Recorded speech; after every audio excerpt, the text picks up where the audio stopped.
geceden karanlık. Geceden karanlık, kardan ak.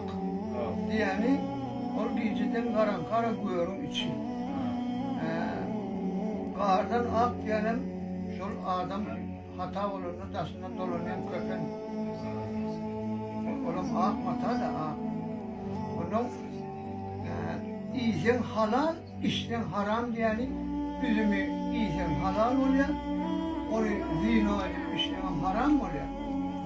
Ayağı adam bir gedek korur ömrünü yaparlardı. Neyme de olur burada. Erkeği adamın sevinmeyip korur diyor. Mesela için ayağın ölse onu sadece önüne koyup zinada okuyarlar. İzine beğerinde de seçildiği adamlar mı olurlar, zinadasını duruyorlar da. Onun yekece gerek koruyor adamlar. Soruya son